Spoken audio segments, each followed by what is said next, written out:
run just like a supermarket. You walk around, help. Can you see that? Have fun. Have a good night. There are a lot of companies that have switched to self-service. Hahne's department stores were once a part of everyday life.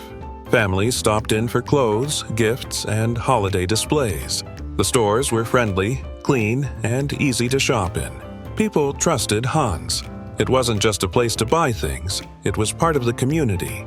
Over the years, Hahne's became a name people knew and loved. But one day, the signs started coming down. The stores began to vanish. What caused the fall of a brand that once felt like home? Join us as we look at what really happened to Hahne's department stores, Hahne's history. Let's rewind to a time before malls and big brands, the start of Hahne's journey. It began in the late 1850s as a small specialty store in Newark, New Jersey. Over time, it grew into something much bigger. Who started it all? A man named Julius Hahne was a hardworking immigrant with big dreams and a strong work ethic. He opened a small store in Newark, New Jersey, serving working families with fairness and care. Every sale built trust, one customer at a time. Why did people keep coming back to Hahne's? Because the products lasted. The staff treated shoppers with kindness. People felt respected. Word spread quickly. Neighbors told neighbors, "Go to Hahne's." As the store gained popularity, Julius Hahne and his family opened more locations across New Jersey, staying close to home in places like Newark, Montclair, and Westfield. Each new shop kept that local, personal feel. Communities embraced it. Did Hahne's stay small? Not for long. The mall is the men's department. You can save 40% off men's Lucky apparel. By the early 1900s, it had grown into a full-line department store. Shoppers could now buy a dress, a gift, or any other required thing, all in one visit. It was smart, stylish, and convenient. They even started catalogs. A small flyer showed their goods. It went into homes across the region. People would circle items and send orders in. This strategy boosted their reach. Through all this, Hahne's had stayed a family business. Julius made big choices with care. He hired local people. He taught them kindness and respect.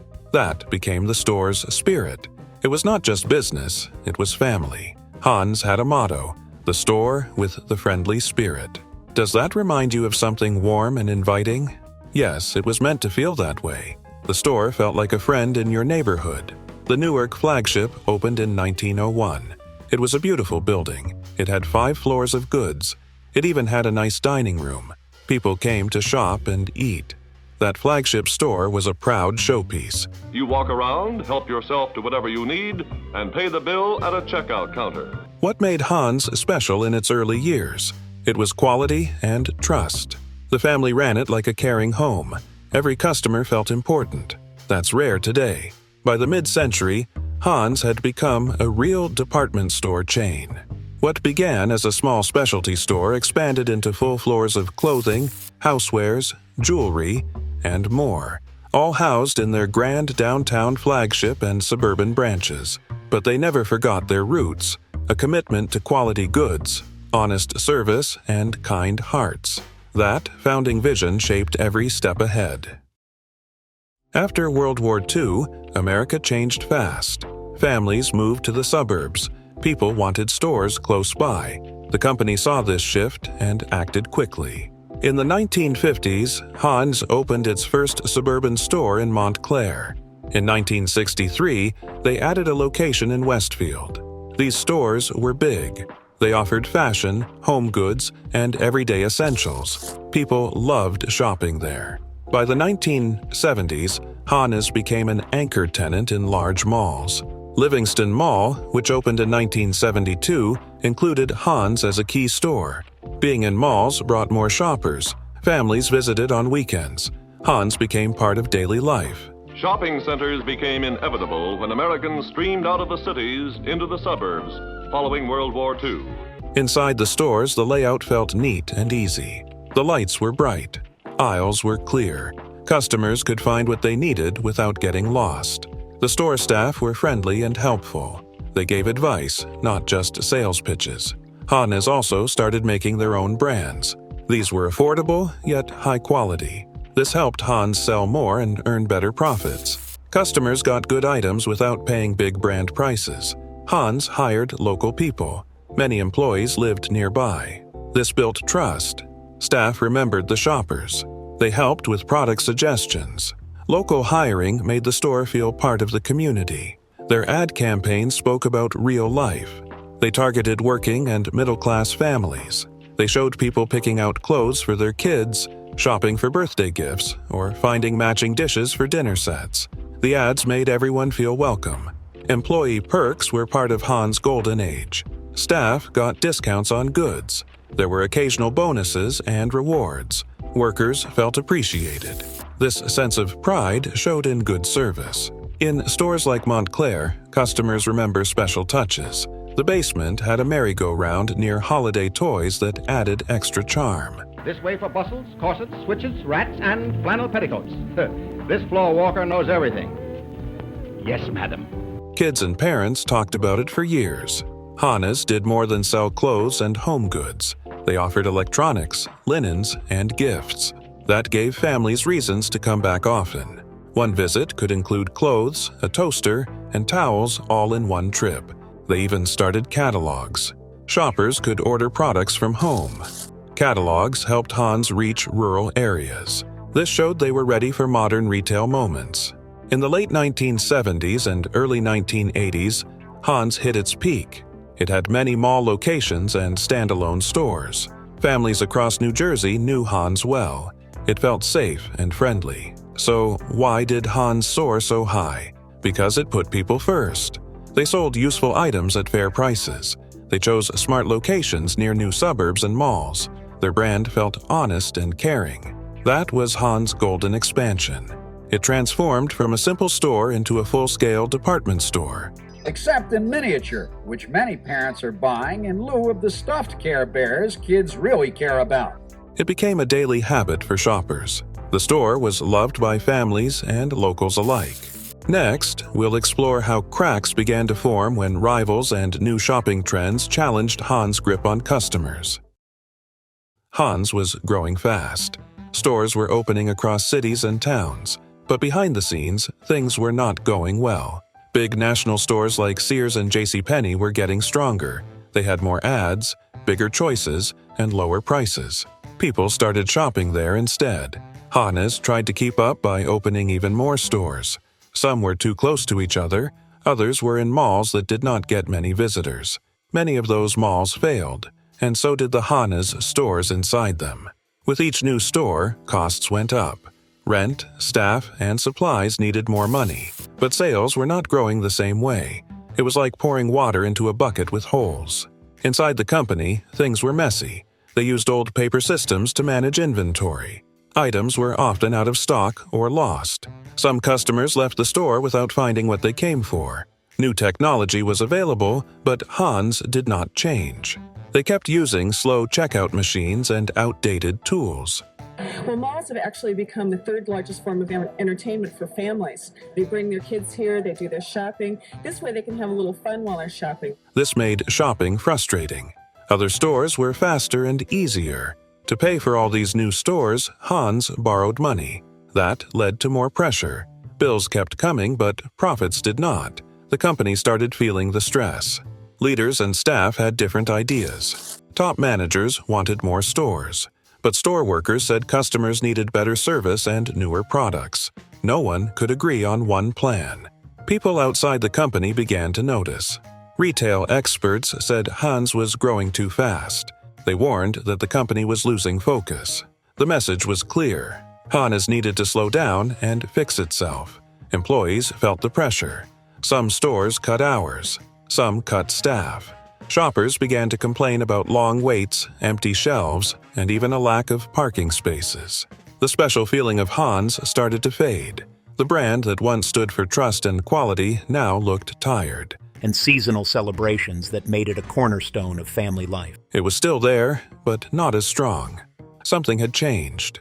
This was the beginning of the struggle. The cracks were no longer hidden, and soon they would grow deeper. The 1990s brought big changes to how people shopped. Stores like Walmart, Target, and Kmart became the new favorites. They offered everything in one place. Their prices were low, Their shelves were full. People started choosing them over older department stores. Shoppers now cared more about price than tradition. Hahne's had once been a trusted name, but now it was seen as expensive. Families with tight budgets turned to discount stores. Hahne's could not match those prices without losing money. Hahne's stores also looked old. The layouts stayed the same for years. The lights were dull, walls looked plain. New shoppers wanted bright, fun places to shop. Hahne's stores felt stuck in the past. This was filmed St. Patrick's Day at probably the high time for the sale. Everything was at least 50% off. Many called them boring or outdated. Younger shoppers in the 90s looked for new styles. Gen X wanted trendier clothes and modern brands. Hahne's did not catch on. Their product lines stayed the same. Teens and young adults walked past Hahne's and went to other stores. Even the brand itself felt confused. Some stores looked old-fashioned. Others tried to change. But the changes were not the same in every place. People didn't know what to expect. The name Hahne's started to lose its meaning. At the same time, money troubles grew. Stores were not making enough profit. The company had taken on too much debt. They had bills to pay, but not enough cash. Layoffs began. New hires stopped. Some stores even froze wages. Hahne's tried to fix things. They launched new programs like loyalty cards and credit plans. They also made a push to update their look. New signs, new slogans, new colors. But shoppers didn't buy into it. The updates felt forced and too late. I think this straight ahead is the store's executive offices, but I'm not sure yet. The feeling inside the company changed too. Store workers were under more pressure to make sales. Managers pushed harder. The mood became tense. Smiles felt fake. Customers noticed. Many longtime employees lost hope. Before, Hahne's had felt like a family. Now, it felt like just another job. People clocked in and out, but the passion was gone. At the top, leaders kept trying to find answers, but none of the plans worked. Each year brought more stress. Stores closed. Sales dropped. The brand faded more. What had once been a proud name was now struggling to survive. The 90s hit Hahne's hard, and even as they tried to stay afloat, the storm only got worse. Now we see how a few wrong moves made a big fall even worse. Hahne's still had a chance to survive, but during its toughest years, the company made one bad decision after another. At one point, there were talks of merging with other department store groups. It could have saved the business, but nothing came through. The talks failed or were turned down. The upper level on the up escalator and see what the store looks like. Hahne chose to go it alone, and that made the road harder. The world was going digital. Shopping started moving online, but Hahne's was slow to act. While other stores built websites, Hahne's kept focusing on malls. By the time they joined e-commerce, customers were already shopping somewhere else. They also spent money in the wrong places. Some of their stores were given fancy upgrades. One flagship location got a major remodel, but the company ignored tech. There were no new systems to track sales or stock. While the store looked nicer, behind the scenes, it stayed outdated. Hahne's also failed to understand its shoppers. Cities were changing. Young people wanted bold, new styles. Ethnic communities wanted products that fit their needs. Hahne's did not listen. Their shelves stayed the same. Shoppers felt unseen and left. When the money troubles got worse, Hahne's started closing stores. But they made the wrong calls. They shut down busy locations in popular areas. Some of the smaller or underperforming stores remained open, which drained profits and further weakened the brand. Leadership was a mess. Chief executive officers came and went. Each one had a different plan. Some wanted to grow. Others wanted to shrink. Store managers didn't know who to follow. The vision kept changing. Inside the company, trust broke down. The board did not listen to store teams. Staff did not trust the top bosses.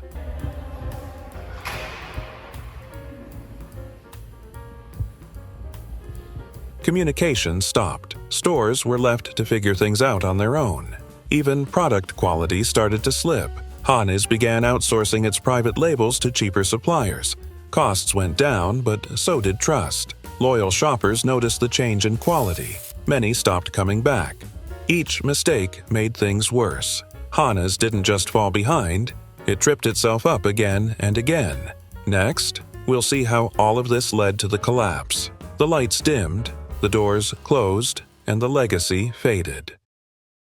By the early 2000s, the Hahne's name had almost disappeared. Years of financial trouble had taken a heavy toll. The company was deep in debt and running out of options. Hahne's had been losing money for a long time. Sales were low, but expenses stayed high. Rent, supplies, and payroll drained the business. They simply couldn't keep up. Every year brought more losses. Hahne's was deeply in the red. To slow the fall, the company began selling what it could. Buildings, equipment, and fixtures were put on the market. These sales helped pay off some of the debt, but it wasn't enough. The losses were too big. Selling assets became a short-term fix, not a long-term plan. By the late 1980s, store closures began. Hahne's parent company, the May Department Stores Company, began phasing out the chain. Let's see what year this building is from and find out the history of this place, because this is... In 1989, Hahne's was officially shut down, and its remaining locations were closed or converted into other brands like Lord & Taylor. Stores started disappearing from malls across the region. Some were closed quietly. Others held liquidation sales. Bright red signs covered windows. Everything had to go. What once felt like trusted community stores now felt like ghost towns. The impact on workers was heavy. Thousands of employees lost their jobs. Many were not given severance. Some got just a few days' notice. Longtime staff were devastated. People who had worked for years were left behind with little support. The goal was to reorganize and stay open, but there was no way out. Sales were too weak. Investors lost confidence. Hahne's had no clear path forward. After failed recovery efforts, the company fully shut down. There were no major buyouts. No one stepped forward to save the brand. Hahne's time had come to an end. Some independently owned Hahne's stores continued for a while. Will you sit there? Right, have a good night. These were often small operations that had licensed the name. A few stayed open under local ownership, but even these stores slowly closed. Without brand support or recognition, they struggled to survive. The real estate left behind told its own story. In malls, empty Hahne's spaces were later turned into fitness centers, pharmacies, or office supply stores. Landlords used the space for new tenants. Hahne's name was removed from signs and memories. In downtown Newark, the historic flagship store had already closed by 1987.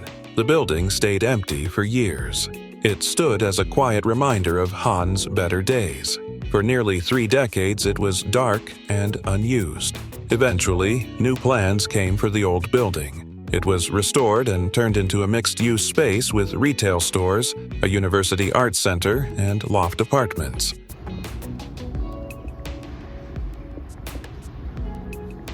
Though Hahne's, the company, was gone, the space found a new life. The fall of Hahne's was not sudden.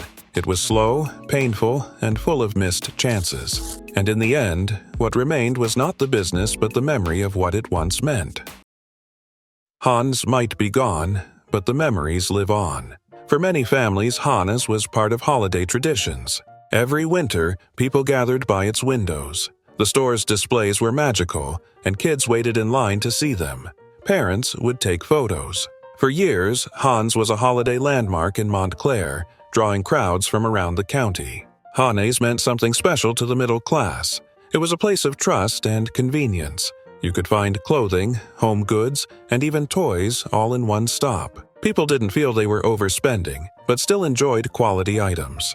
That reliable mix built loyalty for decades. Ex-employees still share warm stories. Staff remember helping customers with care. They recall the busy holiday rush and the pride they felt. One former worker said in local interviews that Hahne's felt like a second home, with every colleague being part of a family. That care and teamwork left a mark on the communities they served. While the main chain closed, some independent locations carried on. A few small stores in outlying towns ran under the Hahne's name after the big closures. They operated on a smaller scale but brought fans back. It was a way to keep that old shopping spirit alive, even without the full brand backing. Online, Hahne's still has an active fan base.